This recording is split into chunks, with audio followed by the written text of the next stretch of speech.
د بلخ ولایت مرکز مزار شریف ښار ته د هیواد د سویل ختیځ زون یوه ډله ځوانانو د ملي یووالي د ټینګښت او د کلتوري تبادلې د پیاوړتیا په موخه سفر کړی دی.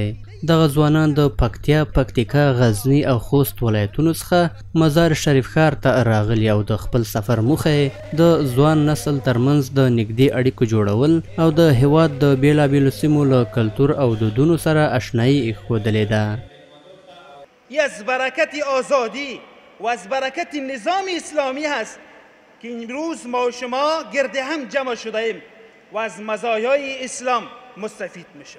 یوازینی هدف همدغه ده چې هغه څه چې موږ د ځان سره لرو تاسو ته وړاندې کوو او هغه څه چې تاسو یې لرئ له تاسو نه یې واورو. د بلخ ولایت د ځوانانو چارو امیر د دې سفر هرکلی کوي او وایي چې د سویل ختیځ زون د ځوانانو سفر بلخ ته د ملي یووالي نښه ده او دا سفر د هیواد په اوسني امن چاپیریال کې ممکن شوی دی. هدف او موخه د دې ځوانانو بلخ ته یا نور ولایتونو د سفر دا ده تر څو کم فاصلې چې د ځوانانو د قومونو د ولسونو ترمنځ دي تر څو دا فاصلې دا واټنونه د دغه ځوانانو له طریقه له منځه لاړ شي، په هیواد کې یووالی، وحدت او یو پارچه شي. ځوانان، قومونه او د هیواد په پرمختګ کې انکشاف کې خورا مهم دا کار رول لري. له بلې خوا د سویل ختیځ زون ځوانان ټینګار کوي چې دوی چمتو دي څو د دې ډول سفرونو د دوام په موخه د شمال زون په ځانګړې توګه د بلخ ولایت ځوانان خپلو ولایتونو ته راوبلي.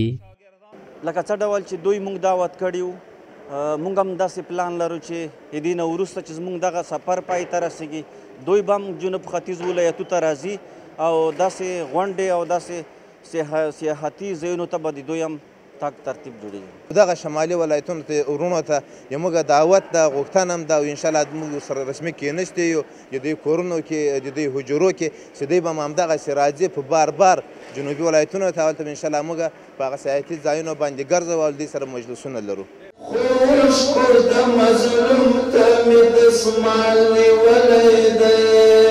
دا لیدنه د روضې شریفې په ډاډمنه فضا کې د شعري بزم او نعت ویلو له پروګرام سره پای ته ورسېده.